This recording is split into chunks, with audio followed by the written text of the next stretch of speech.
0, 1. Let's get started. Hello and welcome to Beyond 10 Tennis. My name is Dr. Ashley Berge and I'm your host. If you're not familiar with my work or would like to learn more about it, head on over to AM8 International, the first tennis lab of its kind worldwide that is centered on delivering top 10 tennis rankings and is 100% backed by science. I'm the author of 14 books behind multiple theories and have been an elite coach for over 20 years and work with athletes around the world, Europe, United States to Australia.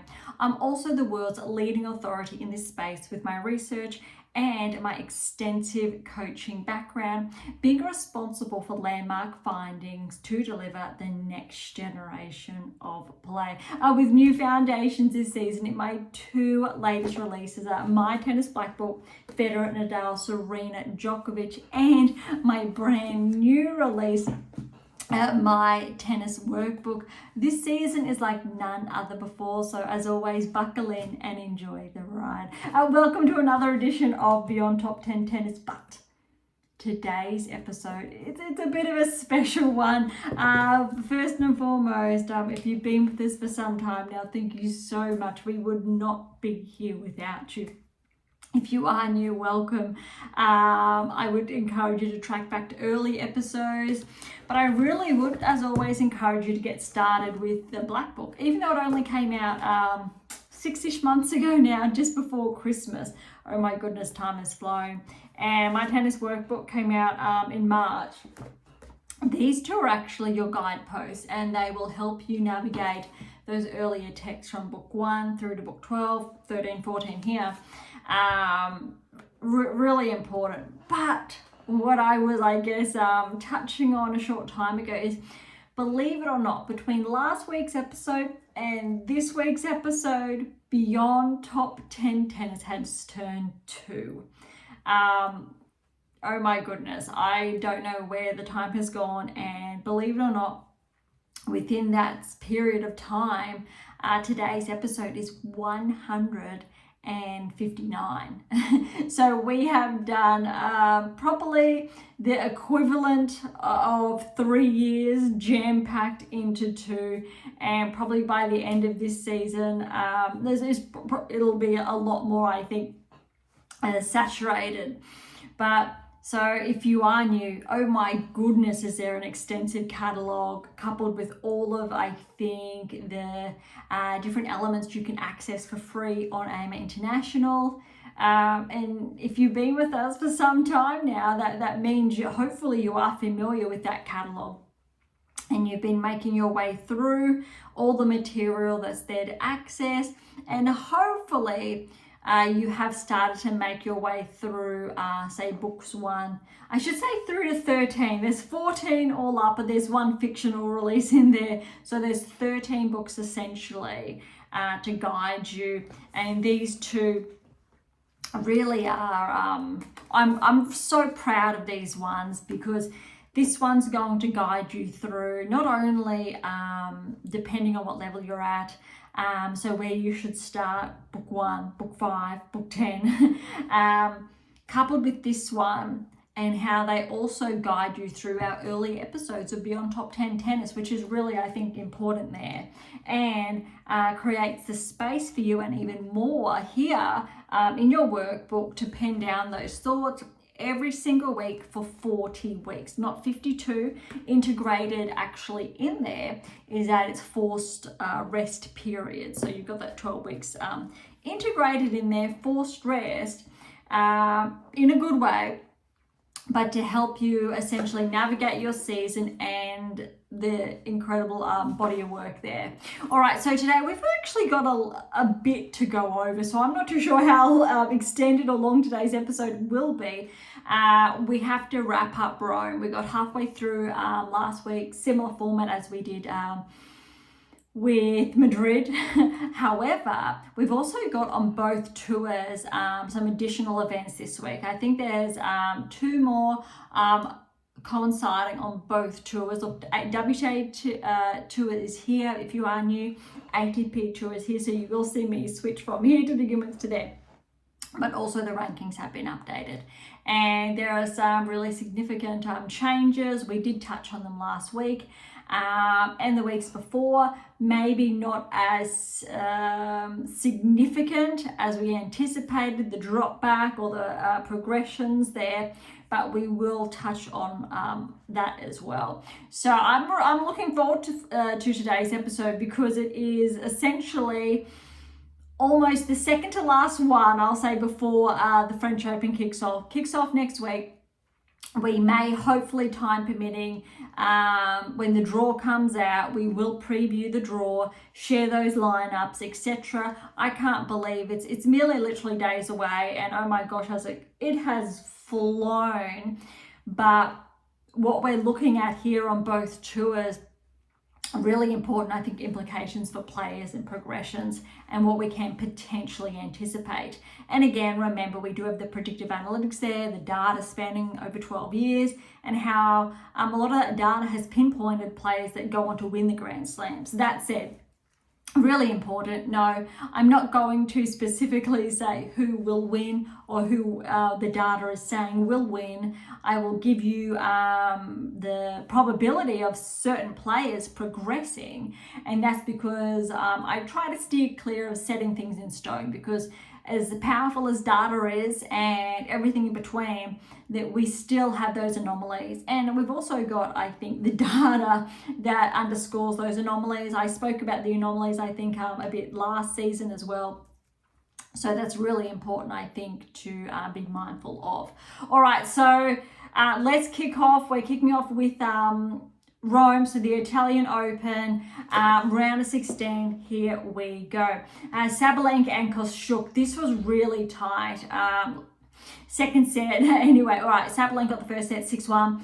Second set did go to a tiebreak. Kostyuk did fight her way back, and oh my gosh, it was so close. I think I was watching the tiebreak scores, just glued to the screen to see what was going to happen. That was 10-8.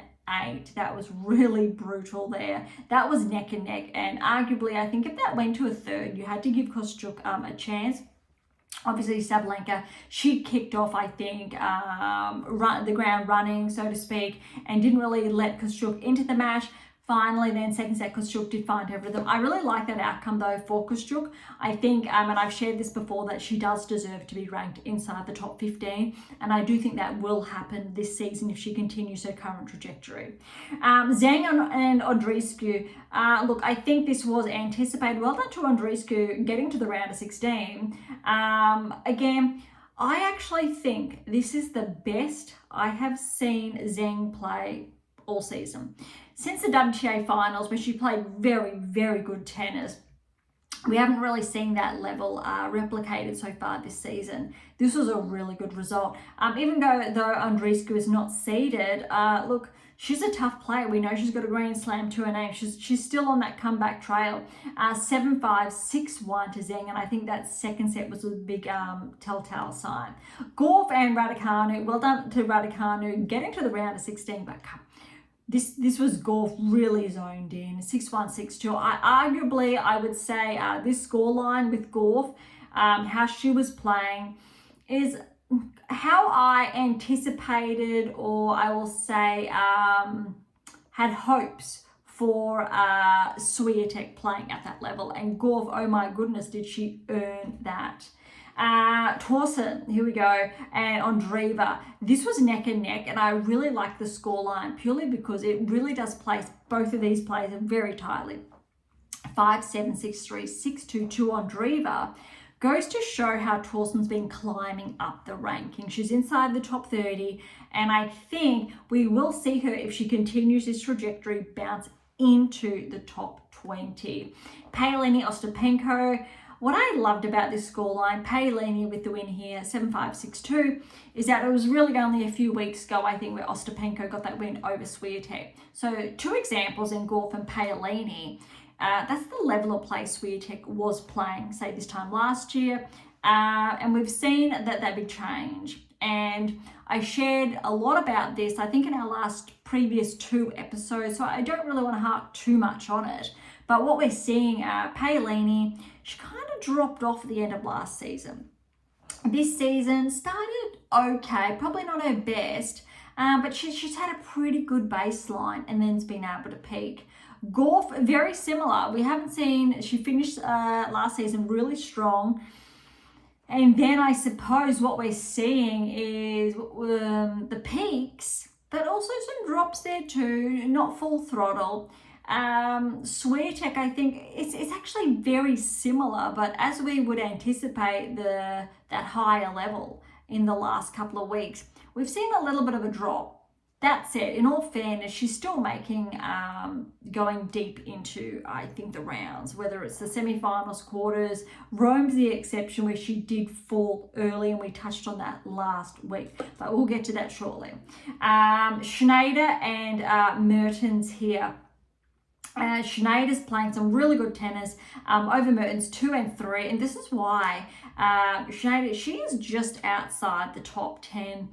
And that's the really impressive part. And we've tracked Schneider from this time last season, sharing that she would track towards the top 20, finish the year. And again, Blackbook has it. Last season is incorporated in there. On that note, you should be up to week 3 of block 5 this week, and you have a fresh topic to here. Injuries correlating with technique is your topic for this week. So very, very important. If you're following your black book, this is the ruler. And I can't even believe we're up to block 5. It felt like only a few weeks ago it was block 1, January, but May, and we're almost into block 6. That's crazy. All right. Going down again, Stearns and Osaka. I like this for both Stearns and Osaka. It got pushed to 3, could have gone either way. Stearns, you need to say, was the favourite per ranking. Osaka's the one with the Grand Slams to her name. Had that win the title the week before. Stearns 6-4, 3-6, 7-6, 7-4. That's huge. That's a really solid win for Peyton there. But well done to Naomi. Just got all the way there with Stearns. Really solid. I like that performance. Winning a title last week, making the round of 16 in Rome, I think that's really impressive. And obviously this is a very big peak performance for Stearns as well. And then Svitolina Collins. Look, we know how well Collins played to get the win over Swiatek. Svitolina, again, I think it was a title last week or the week before. She's on fire as well on the clay. But Svitolina, too good, 6-4, 6-2. And I think that's the difference there, is that it's reading that play and not letting that take the advantage of your game. Collins knows how to take advantage of Swiatek's game, does so. Svitolina, she was literally just zoned in, and obviously she is not ranked number 1, number 2 in the world outside, doesn't have a Grand Slam to her name, although arguably definitely should. But we've talked about that previously, or the why behind that. And I love that Svitolina's peaking again. This is really awesome. But Collins, look, making the round of 16, I think that's solid, because I think it will allow her ranking to plateau in a good way, because we've seen that regression from top 10, outside the top 20, almost outside the top 30. So she's just holding on. So she should be able to get a seeding for Roland Garros. And then obviously let's see what happens. All right, on to the quarterfinals here. And this one is very, very big news. Why? You've heard what I just said about, I witnessed Zheng playing the best tennis I've seen her play since the WTA finals. Look, Sabalenka's, she's had a huge season already. She has undoubtedly earned that number 1 ranking. She really has. This time last year, there were some question marks around if she really was number 2, what would happen? Could she get to number 1? And oh my gosh, she finished the season strong to snatch that number 1 ranking from Swiatek.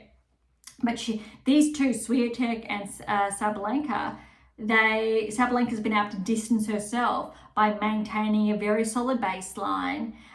In contrast, I'll say to Swiatek. However, I spoke last week about the reason why Sabalenka's been able to do that is this season she didn't have that many points to defend, and she's been playing very good, so she's clocked up a lot of points to secure that number 1 ranking, extend that lead. Swiatek had a lot of points to defend because she had a stellar start to last season, hasn't been able to replicate that, understandably so. It was really a once every 5-10 years start to the season. I think how successful her season was, not even Serena did that, or maybe she did just once, but it was stellar. So there's so much pressure there, and it got her really to number one, extended that lead. Sabalenka obviously just got their end of the season when Swiatek, really her level dropped. And this season, it's not that Swiatek's been playing bad, it's that those points haven't been able to be defended. And I think that's really important to remember there. And look, Sabalenka and Zheng now. So this is the quarterfinals, and Zheng, this is her tournament where I saw Zheng's performance take that turn that we'd been waiting for. It was either take that turn in a positive trajectory or regress outside the top 10. That's how susceptible I think Zheng was to being removed from the top 10. It was thin ice. And look at this scoreline, 6-4, 6-3 to Zheng over Sabalenka. That is really important. The good news is that because Sabalenka made the finals last season, she's not extending her lead as far as points are concerned. So she's still within reach. Arguably, if she won Rome, that would be very hard, I think, to overtake Sabalenka this season.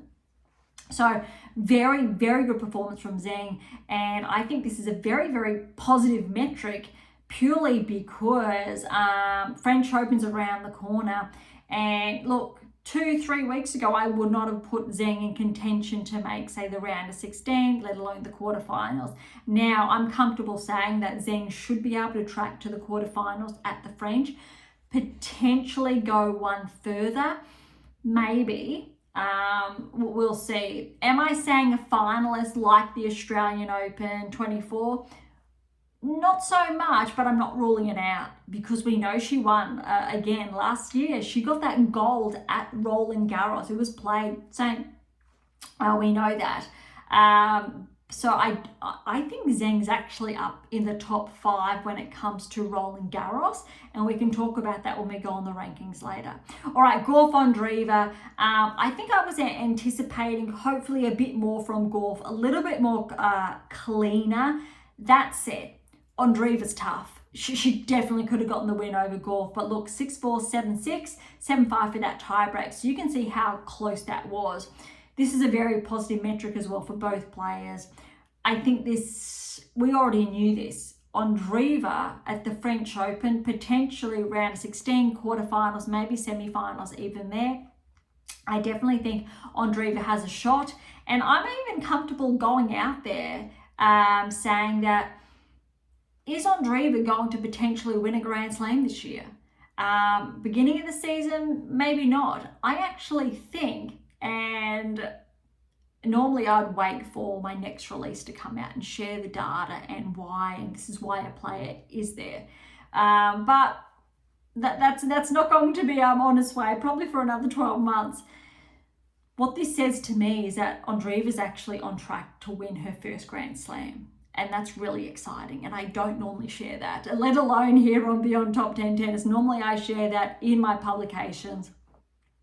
Despite falling in the quarterfinals to Gauff, I'm liking what I'm seeing this season from Andreeva. She really has leveled up her game, and she was playing really good tennis at this time last season as well. And I think she made the quarters, maybe semis of the French last season. I'm not 100% sure. It's not, the data's not in front of me, just from memory.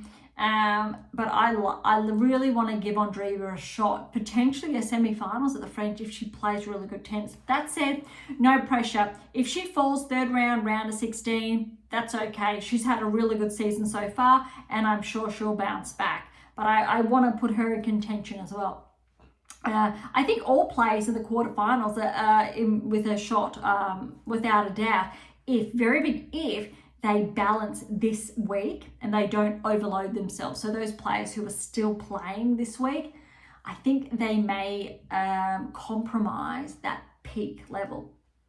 Okay, Paolini, Schneider. This was huge because Schneider pushed Paolini to 3 sets.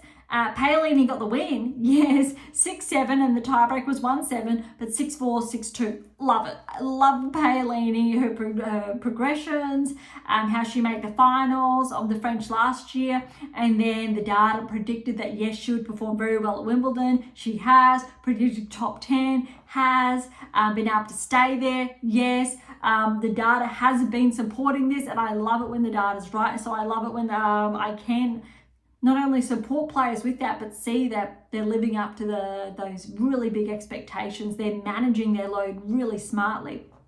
And what I like about this, really important, Paolini changed coaches, like Swiatek did, but Paolini more recent, I think in the last 2-ish months from memory. And again, the 8 keys. So 7 keys right behind me, 8 keys, one of those blue books back there. So my previous release, I think at the 2023 it came out, How to Develop a Top 10 Tennis Ranking, the power of the 8th key. And prior to that, the 7 keys there. If you're not sure what they are, go on to AM8 International, have a read, etc. Get your hands on those texts. But one of the huge keys there, fundamental ones, is that coach-athlete relationship, specific dynamics around there. So we know how successful already that coach-athlete relationship in it has not compromised, I will say, Paolini's performance. We're on a positive trajectory. Swiatek, however, even though her results regressed slightly at the end of last season, just slightly with the new coach change, it was very small. This season, however, it's regressed more so. So her new coach hasn't been able to get Swiatek back up to that level. And then there's obviously a lot of combinations there. It's not necessarily the coach's fault. There are other factors. And so it's really important to clarify. But we know that key relationship, we're yet to see it peak. Really important. Maybe we will see it peak at Roland Garros. Maybe. We actually saw some really positive results in Australia. Swiatek, I believe, had or equaled her best results at the Australian Open.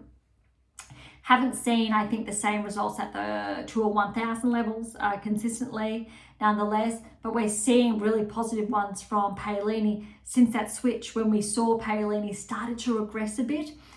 And then bit of that coaching change, we're seeing that peak again. And I think we started to also see late last year the peak in golf as well, when she changed her coaching team. Pegula as well, when she did it. Look, there's a lot of rulers around keeping the right coach for you. Sabalenka's proof of that, and the success that comes with that. But sometimes you obviously do need to change. You need that fresh start. And if you start off, I guess, you find the right coach that works for you and your game, good things happen. Sometimes it can take a while, but hopefully not. But I'm not convinced yet, but I'm open if Swiatek's new coach is the right one for her. I know the wonderful accolades Visit has. So it's not diminishing that in any way, shape or form. It's the match, whether it is the right match for the player.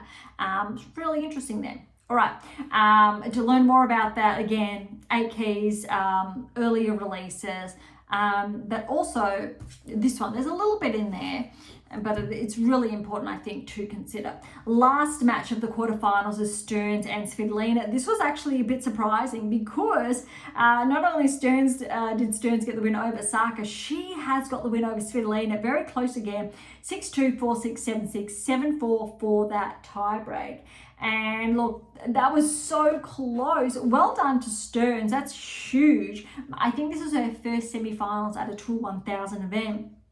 But what's really noteworthy, 3 players inside the top 10 making the semi-finals, whereas Stearns is the anomaly. But that was huge. That was a really good performance, I think, from both players, Svitolina, Stearns.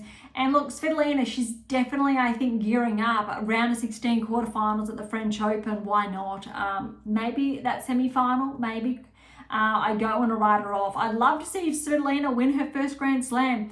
I think she's one of the best players yet to win a Grand Slam, still on tour. So I think all of these players are in with a shot. Stearns, however, I'd give her maybe she will have her best result at a Grand Slam. Maybe that is around a 16 berth at Roland Garros, maybe. But that's something we'll see play out. All right, semi-finals, Zheng and Gauff. Gauff just scraped through, but check out this scoreline. 7-6, that was 7-3, 4-6, 7-6, 7-4. 2 tie breaks, that's huge. This was so close. It essentially was the final, but it was neck and neck. So this scoreline to me says, yes, Coco's ready for the French, and yes, Zheng is ready for the French as well. Both of these players are neck and neck. Gauff just scraped through though. But look at this but. This is huge. And I was excited with these results. Paolini, Stearns. Okay, this scoreline potentially was anticipated, 7-5, 6-1. Paolini for the win, huge. Stearns should be so proud of herself nonetheless. Paolini, she won, or she was finalist, my apologies, finalist at the French Open last season. But in contrast, I'll say to Swiatek, Paolini's starting to peak. She's starting to get that level up. Maybe, is it too soon? I want to say no, because this time last year, Swiatek was in Paolini's shoes, winning Rome. So without further ado, Gauff, Paolini in the final. Paolini for the win, 4-2.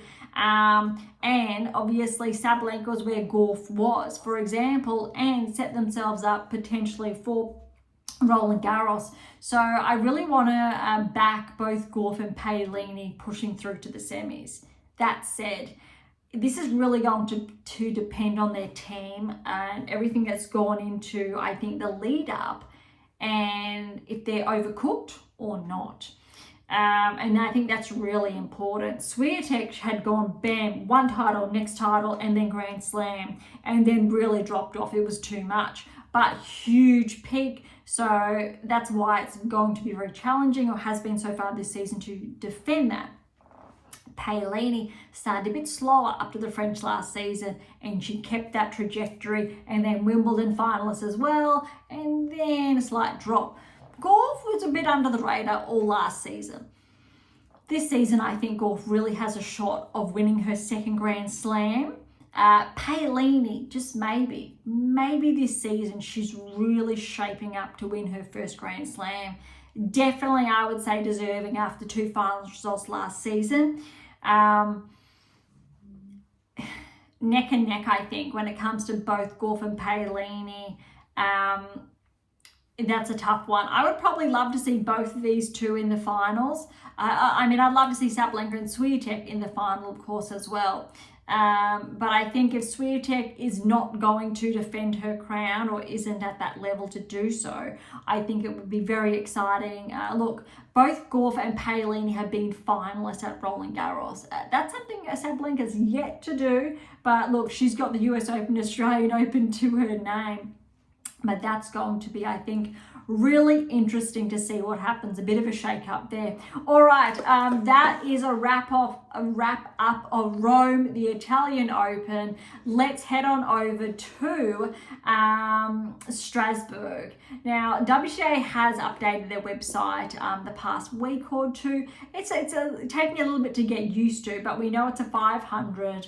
And the players in action, I think we've got the first rounds we can touch on. Yeah, so most of the first rounds we can touch on. Second rounds are underway today. So we'll be really quick here. Pegula is the number 1 seed and Navarra is the 2nd seed. Probably good that both of these players are in action, since they didn't get that many matches at the Italian Open or in Rome. So I guess if they can get that 1-2, that's good, but hopefully I'm going to say they don't push too much too soon to leave enough in the tank for the French. All right, Pegula with the bye. Kalinske, good win over Dolhide, 6-2, 4-6, 6-3. Collins, very good win over Kenin, 6-1, 1-6, 6-2. Raducanu, good win over Kasatkina, 1-3. Badosi's 3rd seed with the bye. Cornet has fallen to Buskova, so Buskova 2-1 for the win there.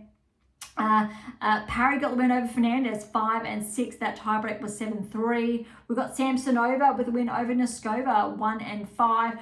Oh, look at this. Krejcikova is back. I think this is Krejcikova's first tournament back all year. That's big news with that back injury that's had her out since the WTA finals.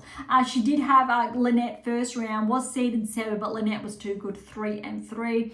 I think that's tough. I'd love to see Krejcikova find that rhythm, find her way back, but unfortunately she's not going to have, I think, enough matches under her belt before the French.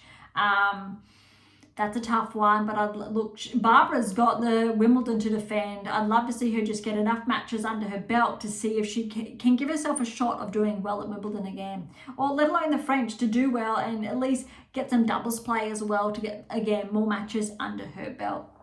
Shramkova with a win over Putintseva, love and 4. Wang over Lies, 4 and 5. Rybakina is the 4th seed with the bye. Haddad Maia with a win over Torsten. Actually, I think that's Haddad Maia's best win in some time. Even though Haddad Maia is the seeded player, Torsten's been playing exceptionally. Haddad Maia not so much recently, but look, 3-6, 6-4, 7-5. Kruger over Kessler, 4 and 5. Blinkova win over Fretch, 3 and 5, and Navarro there with the bye. Actually, no, we're going to hold off there. We'll jump onto the round of 16 at the end of the week or just before the French. So we will wrap up these events with, I think, the draw previews in our next episode, just to keep things nice, tight, knit. So that is Strasbourg, first round. And then we also have the event in Morocco. I'm going to call it the Lalla Meryem, but I'm going to refer to it as in Morocco. It's a 250. It's a smaller tier event. A number of players are in action, but I'm going to say a lot of these players are potentially going to vie to qualify for the French, and or they were looking at first, second round contenders of the French, maybe with some breakthroughs. Not all first rounds actually have been completed, so I think I might skip there. Osorio is the 2nd seed. First seed, I'm not too sure who it was. They pulled out, so Bozesmania is the 10th seed. She's been placed at the top of the draw. Other, I think, noteworthy players who are playing, look, Tomljanovic, she's gone through her first round. Lee's the 4th seed. Baptiste got the win first round. Joints in action. Volnet's won her first round. Christian won her first round. We've got Bronzetti. She's fallen first round. And Osorio. So she's gone through her first round. I think I've already shared that. All right. So that's that on the WTA Tour. Let's head on over to the rankings because, oh my goodness, is there a number of implications to share this week. All right, without getting, I think, carried away with the top 10, we're going to start out from 100 as typical. So we've got Ito, she's at 100, steady there. I do believe there's been a little bit of a shift there, but WTA Tour does not want to tell us so this week. I'm just going to double check that we are on the week, which yes, we are.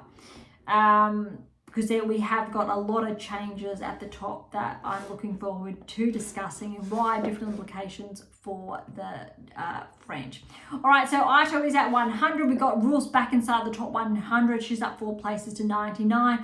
Teichmann's back 4 to 98. Seidman's up 4 to 97. I think we're going to see a lot of shifts this week because you need to remember this is the first update in the past 2 weeks. Berge, 11-point regression, 94. This is brutal. Sakari. Remember, this time last year, I think Sakari was just inside the top 10, susceptible to regressing. 11-point regression to 92 in the world. I'm going to say we need that shake up. Those 8 keys have almost gone out the window. Sakari needs to step back from her game, take a bigger look. Reinstill those keys back into her game. That's a tough one there. Sakara, look, she's only 29 years of age. She definitely has a number of years left in her. I think she can get back to the top 10. A lot of work involved. Just really needs to secure those 8 keys back into her game again. All right, Pera, 13-point regression. She's at 90. Juan's up 4 to 89. Arango's up 9 to 88. Starobutsiva back 6 to 86. All right, we've got a lot of movers. Look, Kalinina, she's back 8 to 83. Goldbeck's up 5 to 82. Minen's up 6 to 80. Vondrasova, another player that was top 10 around this time last year, she's at 77. That's a really big drop as well, similar to Sakari. Rakimova, she's up 10 to 75 in the world. This is another one, Azarenka. She was top 20 this time last year, roughly. 19-point regression because I think she made the quarters or semis of Rome last season. She's back to 73 in the world, another big hit. Baptiste, she's up 20, well done. She's up to 70 in the world. Just got some smaller movers there. Dolhide's up 7 to 66. Trying to pick out the bigger ones now. Uchijama, 11-point regression. She's back to 58. Lysa's up 4 to 59. Bronzetti's up 4 to 54. Now Osaka, she's just back 1 to 49, but I'm going to say she's holding steady there. We've got Kudermetova up 3 to 47. Collins, here's the hit. Even though she did progress in Rome, this is really interesting. She had a really good performance, but I think I'm going to say made the quarters last season or thereabouts, quarters semis in Rome.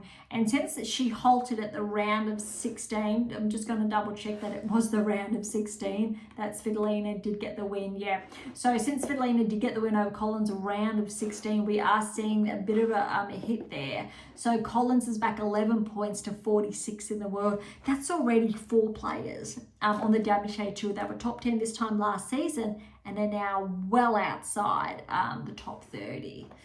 All right, inside the top 40 now, and we've got Benchik steady at 39. I'm interested to see how well she plays at the French.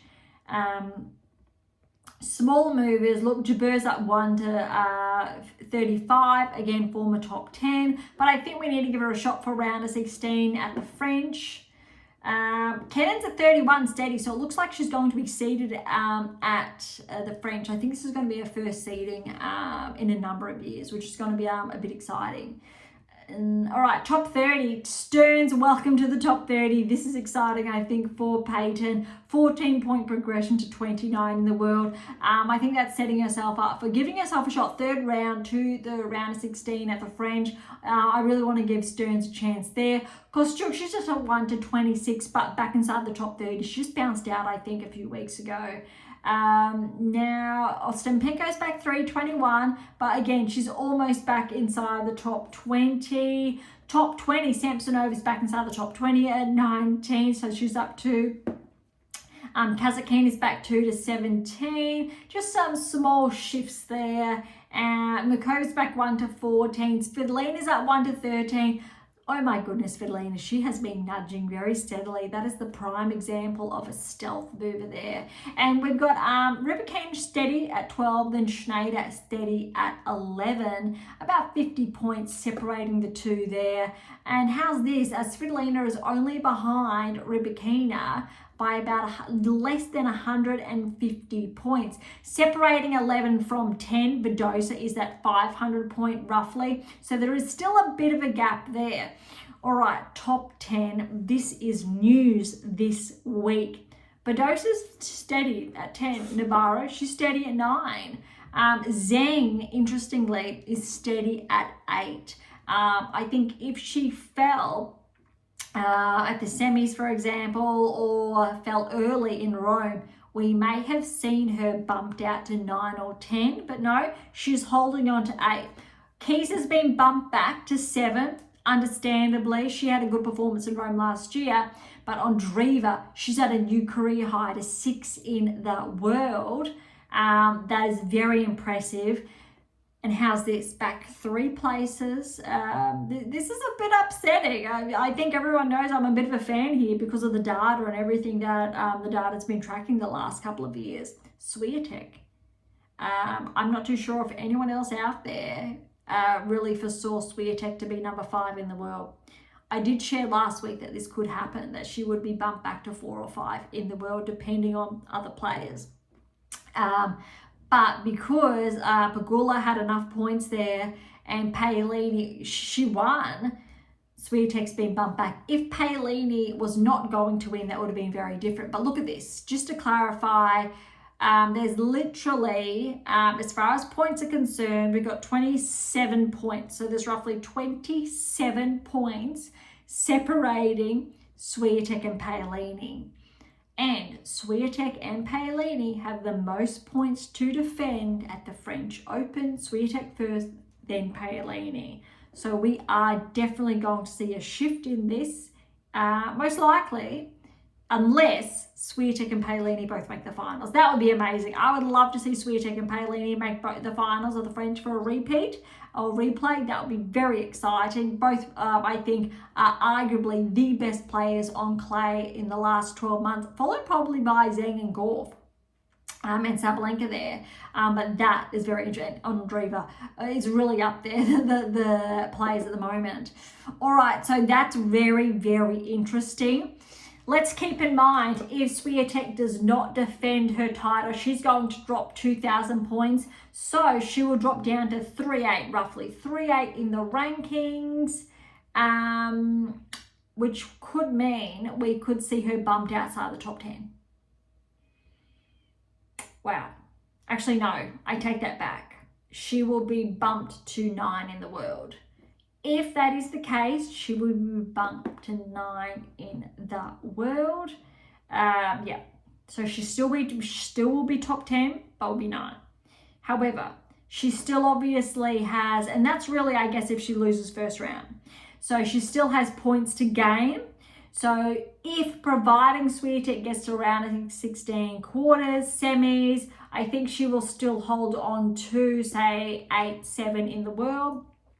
But if that is not the case, we will see Swiatek back to, around 9 in the world in 2 weeks' time or 2.5 weeks' time. And I think that's okay. It's okay, and hopefully she resets. This is just, let's call it worst case scenario for a former number 1 player. Resets, hopefully gets a number of wins at Wimbledon, gets points there, and then finishes the later half of the season really strong. And maybe, just maybe, if Swiatek goes on to win the US Open and Sabalenka doesn't, Sabalenka's going to drop those points. Swiatek has a chance then of maybe catching Sabalenka, but it's going to be really tight if she's not able to defend, I think, her title, because it will extend that gap. Unless, obviously, she gets Wimbledon and the US Open. That's just a very big bad. But I think if anyone can do it, you need to put Swiatek up there with Sabalenka. Maybe Gauff as well. Paolini, we've seen her back-to-back finalists as well. All right, up 1 place is Paolini to 4, and that's really good news because this means for Paolini, she is not going to face Gauff or Sabalenka until the quarterfinals. The semi-finals, and that is really big. And I think this draw really favours Pegula. She's at 3. I don't think we saw that. So she's at 1 to 3, due to Swiatek just losing those points. And that's really big. Let's just put this into perspective though. Swiatek's still only 23 years of age. Gauff is still only 21 years of age. All other players are older. Andreeva though, she's at 6, she's 18 years of age. So that's big, 7+ actually, and we want to say Zhang is now 22 years of age. We got a lot of young players inside the top 10. They really are. Pegula, ironically, is the oldest at 31. Paolini then at 29. Keys is 30, then 29. And that's really cool because there's absolutely no data that says irrespective of your age, 29, 32, 24, that correlates with the results performances. So that's absolutely irrelevant. But keeping in mind, I think, how young these players are, a lot of them already with Grand Slams to their name, a lot. We need to remember, I think, the pressure that's involved there. They still are really, really young, and they still have another 10 years plus of their careers ahead of them. All right, so obviously the top 2 places, Gauff is up to 2, really exciting, and Sabalenka's firm at 1. Without a doubt, there are points to be gained. If, let's say, some top 10 players lose first, second, third round, and we see, I think, the likes of Swiatek, Paolini, Gorf holding steady, Sabalenka holding steady. I think that's the case. Andreeva holding steady. Maybe Keys, maybe Zeng as well. Navarro, you've got to put up there in Badosa. I'm looking forward to when the draw comes out to really, I think, break it down further. But there is, I think, a lot on the line for a number of players inside the top 10. And just outside of the top 10, we know Schneider's there, Rybakina and Svitolina, and Mikova and Krejcikova. That's top 15 there. All right, that is the WTA Tour done and dusted. Let's head on over to the ATP Tour.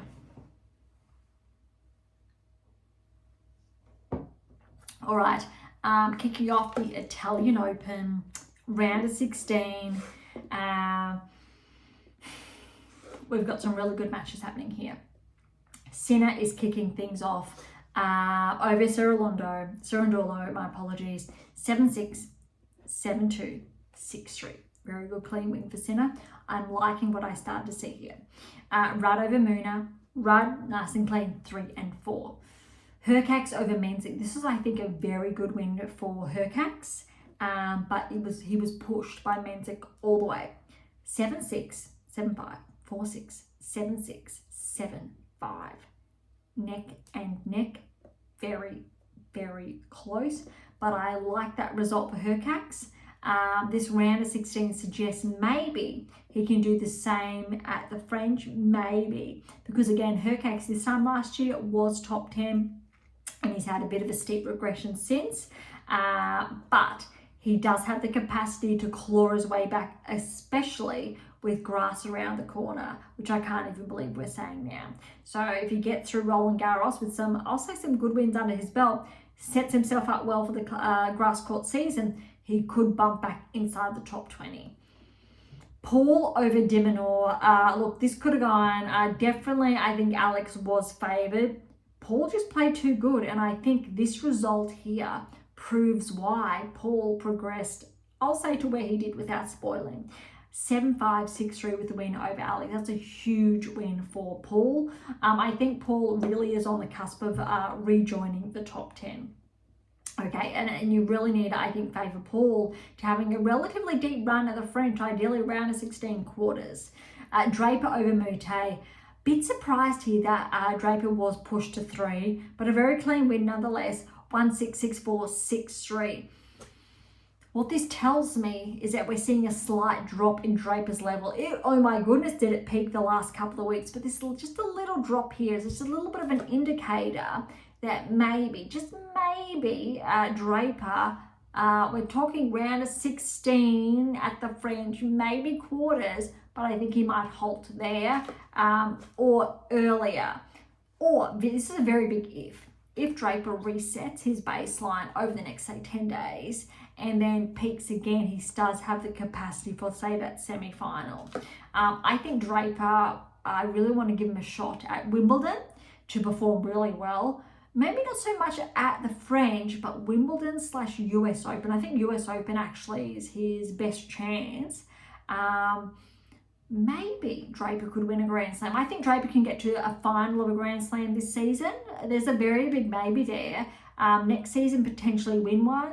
But I don't want to write him off for those wins because I think there's a bit of an inconsistency there at the moment at the top of the men's game. If one of the 1-2 top players fall, it really does open it up for other players there. And Draper is definitely in with a shot.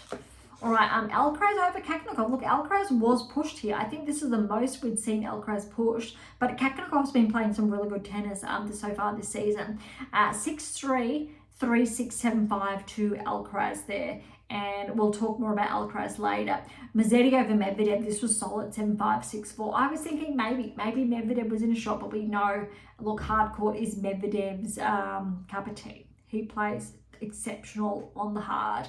But to make the round of 16 in Rome is still a huge feat. But I think Medvedev, we will see him bump back inside the top 10. Let's see what he comes through with at the French.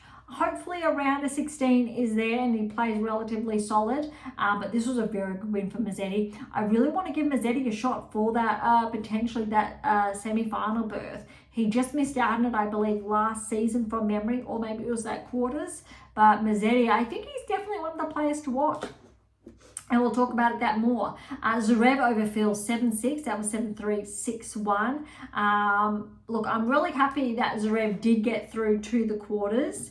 It was very close, but very big but. Wait for this. All right, quarterfinals. Sinner over Rudd. And I did share last week that this would be a very good, I think, telltale of how well Sinner's playing. Coming up against Rudd, with Rudd winning last week, and how well, or the week before, and how well Rudd's been playing. Scoreline for Sinner, 6-love, 6-1. That tells me Sinner's back. He's locked in. Sure, he doesn't have that match play, but you need to give Sinner a chance for the French. It's crazy. He's been off for 3 months, but he has managed his schedule very, I think, smart.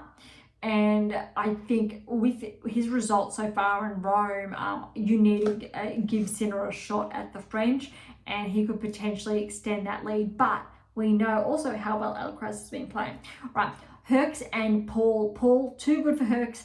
Herx 7-6, 7-4, 6-3. But I liked still that Herx was able to stay with Paul. That's a good match for both players. Draper and Alcaraz. This was tight, 4-4 to Alcaraz. That scoreline though does tell me that Draper, he's not going away on the clay, and I like that. Let's give Draper a shot. Round of 16, we want to see maybe that quarterfinals at the French, then reassess to see if he could potentially be a finalist. Mazzetti and Zverev, very similar. I'm going to say Draper to see if Mazzetti give him a shot at quarters to semi-finals, because he got the win over Zverev 7-6, 7-1, 6-4. That's really big news. Well done to Mazzetti. And Zverev had the chance to hold on to that number 2 ranking, but because he wasn't able to, I'll say, progress further, he has dropped back to 3, and Alcaraz obviously back to 2.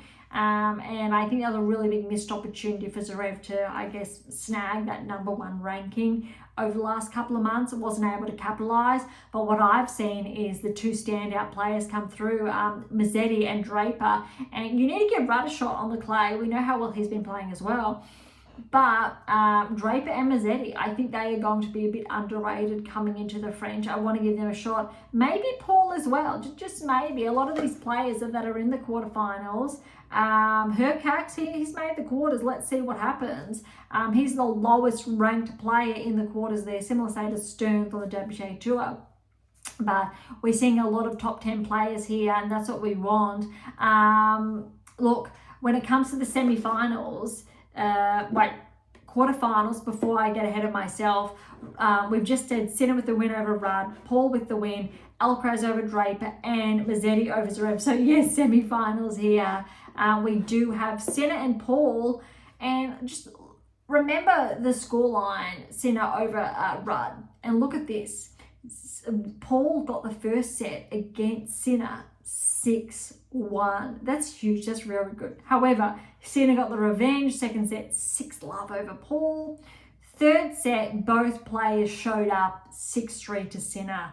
Solid scoreline. Despite, I think, the ups and downs, that tells me that Paul, he's ready. He's starting to play some good tennis again. We'd seen him with some earlier exits, not playing, I think, his best this season compared to last season. But I'm liking this. So I want to give Paul again another shot, not just round of 16, quarters, and let's see, I think, who his opponent is there. But again, Sinner's playing exceptional tennis. Other semi-final, we saw Alcaraz and Mazzetti, and again, I like this. It was not a whitewash. 6-3, 7-6, 7-4 to Alcaraz. And I think, look, take it to a Grand Slam, best of 5. And I think this is going to be neck and neck, and I want to give Mazzetti a chance to get the win there. And similar, I think if that happens to Draper, maybe Paul as well, that we have the ATP Tour has that breadth of contention again, whereas it didn't for a number of years, I'll say, whilst that changing of the guard was happening. The breadth is there. WTA 2 got that breadth last season. It's there. There's a lot of players contending. ATP Tour this season, we're seeing it now that it's getting a bit fresher, and it's good news.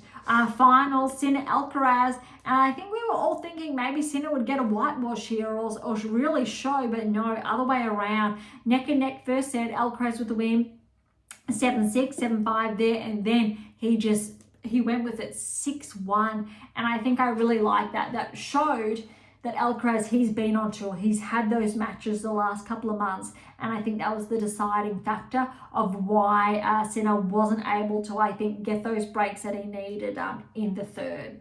All right, so well done to Alcaraz then, and I think he has just won. No, he didn't get back-to-back titles, or maybe no, but he's made finals 2 and that win there in Rome. That is huge, and I like Alcaraz's current trajectory, really setting himself up, and maybe the French is on Alcaraz's radar this season. Maybe.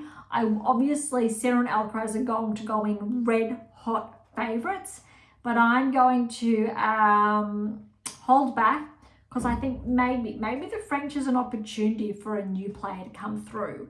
A current top 10 player, yes, but I think maybe it's going to be very hard to push Sinner aside, push Alcaraz aside, but I definitely think this could be a little bit of a turn here, but again, we'll see over the next 2-3 weeks. All right, the other event, it's a 500 Hamburg Open on the ATP Tour. Zverev's actually playing. He is in action, and he is the #1 seed.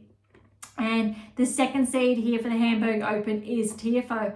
And I believe, well, Djokovic is playing one or the other. No, he's playing Geneva. So a lot of the first rounds are here. Zverev over Djokovic first round, 6-1, 7-6. 7-5 there. Muller with a win over Ymer there. Only half, I'll say, of the first rounds have been played. Rublev with a win over Zermer, straight sets. Engel over Struff, 2 tiebreaks there. Darderi over Nadura. Nakashima's in action against Collignon right now. We've got Lecheka in 3 over Gojo. Cerundolo, I will try that again. Cerundolo with the straight sets win over Martinez. As always, I do apologize for my mispronunciation. I really do try. Next, we've got Bautista Agut over Garon. Actually, that's a very good win. And Tiafoe, he has not been in action yet. So again, I'll hold back on there because there's only, I think, half of those first round matches that have been done. But that's a Hamburg Open. A little bit surprised the Zverev is playing. After making it was the quarterfinals. He made the quarterfinals and fell to Mazzetti. But I think if that works for Zverev, then let's see what happens. Look, Zverev's got a lot of points to defend making the finals of the French last year. I'm not too sure if Zverev can make the French final again this season. I've seen, I think, a bit more of a plateau over a peak, especially the last couple of months. That said, I don't want to discount Zverev at all, because I think Djokovic is the perfect example. And again, I'm not ruling out Djokovic either, because we know what happened with Djokovic last season with really, I will say, subpar performances, and then went on to win Olympic gold. Perfect example of what happens where you play at a plateau and then you're preparing to peak. Maybe Zverev's planning for that. We don't have an inside view of their coaching team. I'm going to say that's probably not the case though. Otherwise, I would have thought he would have capitalized on that #1 ranking, but let's see. All right, Geneva, it's a 250 this week. Fritz is in action, #1 seed. Djokovic is playing, I believe, in here, and he is the 2nd seed. That's going to be interesting. All right, seeds here, ironically, have a bye first round, whereas the 500, they didn't actually have a bye.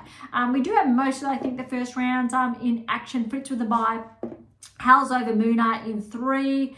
No, we still have actually a couple of first round matches that need to get underway. Nishikori over Tian in 3 sets there. Offner over Yakov in straight sets. Berge in 3 over Michelson. Popyrin in 3 over Jarry. Fernley straight sets over Lajovic. Norrie over Strickler in straight sets. Mikak with the bye. And Naldi in 3 over Gaston. Fucsovic over Bergs in straight sets. And Djokovic with the bye. Djokovic will have Fucsovic first round, and Fritz will have Hal's first round. Kakanagov will have Nishikori. That will be very interesting. Popyrin Fernley. Norrie and Mikak will face off. So that's a couple touching on. All right, so we will wrap up Geneva and Hamburg at the end of the week, or in line, I'll say, with the French Open draw preview, hopefully. Time permitting, but there's a lot there that we get to go over. So let's head on over to the rankings. Was only updated, I'll say, less than 24 hours ago. A little bit different to the WTA Tour that's updated, I'll say, start of every Monday. Whereas, first thing, ATP Tour gets updated later. I think about almost 12 hours later. So it does push the releases of Beyond Top 10 Tennis are back a little bit because we wait, obviously, for those updates. All right, Carreno Busta, he's been pushed back just slightly. So he starts at 100. McDonald's back 3 to 99. Dalian, he's up 7 places to 96. Welcome to the top 100. 31 years of age. Well done to Dalian. That's very exciting. All right, Seng, he's up 9 places, back inside the top 100 to 93 in the world. Van den Schulp, he's back 4 to 89 in the world. De Jong's up 6 to 87 in the world. We got Kopriva's up 7 to 85. A lot of movers this week. Look, Zhang is the biggest, I think. 26-point regression to 81 in the world, because he did perform, I think, quite well at the Italian Open last year, quarters to semi-finals. So he did lose a number of points there. Medvedev, he's back 5 to 77 in the world. Mutay's up 7 to 76. Small movers here. I'm looking at, here we go, 10. He's up 3, another small at 67. Again, a lot of smalls. Here we go, Tabilo, a 19-point regression to 61 in the world. I think Tabilo made around the quarters last year in Rome, so another big drop there. Muna, 8-point progression, so 58 in the world. Marazan's up 5 to 56. Smaller movers there. Ugo Carabelli's up 8 to 52 in the world. How's this? Bublik's had a really good week. Former top 20 player.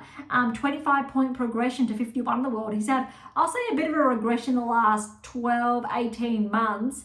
But that's a very good win, Bublik, back in there. I won't share too much on Bublik because he did say, I'll say, a couple of distasteful remarks about the likes of Federer and Nadal, Djokovic, for example, in the press this season, which is unfortunate, but well done for his ranking progression there.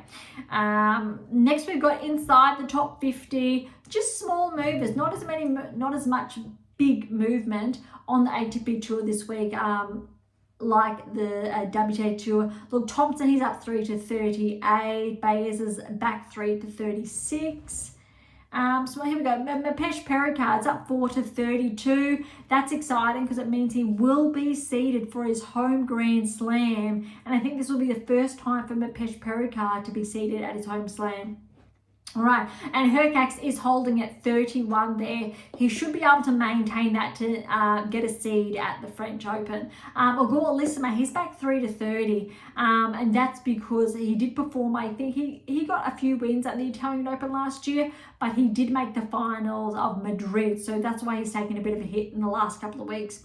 Berrettini's up 2 to 28. Shapovalov's, he's up 1 to 27. Both Ogor Lissima and Shapovalov were inside the top 10 at the same time. So it's really interesting to see the regressions, progressions, and now fast forward that 2-3 years, they're both back around a similar ranking range, and yeah, both similar age, almost. Shapovalov's 26, Felix 24. Feels like Felix is a bit older because he's been around for a number of years now. All right, top 20. This is a little bit surprising to see, even though he's only just back 1. Tsitsipas is at 20. Former French Open finalist. This is going to, I think, set Tsitsipas up with a bit of a tricky draw for Roland Garros, being the 20th seed. We have not seen Tsitsipas with this ranking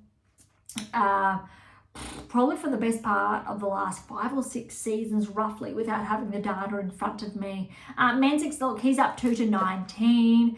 Rublev steady at 17. Sorondo steady at 18. Dimitrov's back 1-16. Tifo's up 1-15. Everyone else is the same. So we've got Phil's at 14, then Shelton, Paul, then Medvedev. All around similar points there, which means there's a lot of points on the line at the French Open. We've got a lot of room for shuffle, and separating, I'll say, 11 from 10. So Rune's at 10 is only, or about 150 points there. And that's, I think, really interesting. That really sets up a number of these players just outside the top 10 with room to potentially enter the top 10 after the French Open, if there's that round of 16 breakthrough. Top 10, look, no newcomers, no barrier breakers this week, similar to the WTA Tour. No big shuffles. We've got Dimonors back 1-9, Mazzetti's up 1-8. Everyone else is steady, which is really ironic considering Djokovic did not play and he's holding his ranking there. But the biggest change, I think, this week is we're seeing Zverev and Alcaraz. So Zverev's back 1-3 and Alcaraz up 1-2. Sinner's steady, obviously, at 100. The gap, how's this? The gap's actually slightly narrowed because of Alcaraz's gain in 1,000 points. The gap between these two now is we've got less than 2,000 points. That is the smallest it has been over the last couple of months or this season. That is very, very interesting. We've got about 150, about less than 1,500 points between the two. That is very, very interesting. Let's see, very big news. Let's see if Alcaraz can defend his French Open. I think he is in with a shot to defend his title. I really do. But Sinner is in there with a shot. If Alcaraz does not defend his title, he will still comfortably, I believe, be inside the top 5. And that's the difference, I think, between Alcaraz and Swiatek, because Alcaraz, he's managed to maintain that lead, those points, but he did not have a successful start as Swiatek this time last season with her 3, I think, or 4 Masters wins or WTA 1000 events. Alcaraz, he did have a couple, just not as many, and that's a little bit of a difference there. And look, Sinner, I think, let's say he loses first round, I think he actually will still hold on to that number 1 ranking. And that's really ironic. So he could take that whole Grand Slam off. He does have a number of points to defend. I think Sinner made the semi-finals of the French last season from memory, quarters or semis there. So there's still a number of points, but he does have room to drop. Alcaraz, of course, similar to Swiatek, is looking at defending those points rather than obviously gaining. And that's the challenge, obviously, when players go on to win a Grand Slam. But that is a lot there. Look, today's episode has been a little bit shorter than the last couple of weeks. I think I really tried to steamroll through a lot of the content today, and I cut short the events underway this week, just really breezing through, because we'll give more of an update, I think, when we do a draw preview to wrap that up before, I think, Roland Garros really does start. That will obviously depend on what events finish in time, because I know there's a bit of a crossover there, or the day before. But oh my goodness, if you are like me, that means you are a bit excited with the French Open just around the corner. And oh my goodness, are we going to see a number of ranking implications? And I don't know about you, but I am ready to see that. And I think I've shared a number of players that we are going to see potentially progress to round of 16s and quarterfinals, maybe semis as well I've shared, maybe finalists I've shared as well, but not too much. I'm going to hold off for the draw, and we'll play it by round as well going through that.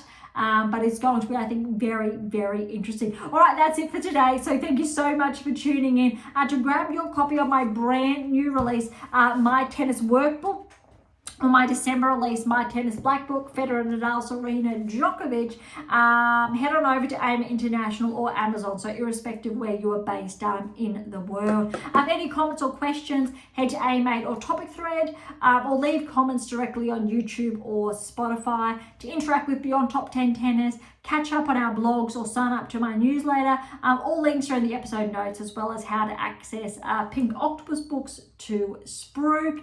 If you enjoyed today's episode, please subscribe, like, share, and all of the above. Beyond Top Tennis exists for you, so please consider sharing us near and far. And if you're serious about heading towards the top 10, or you want to know what your game is missing to secure that maiden Grand Slam or more, don't be shy. Come and say hi. All right, on that note, thank you so much for listening. I am so incredibly grateful. I'm your host, Dr. Ashley Morgan Berge, and this is Beyond Top 10 Tennis, and I'll see you next time.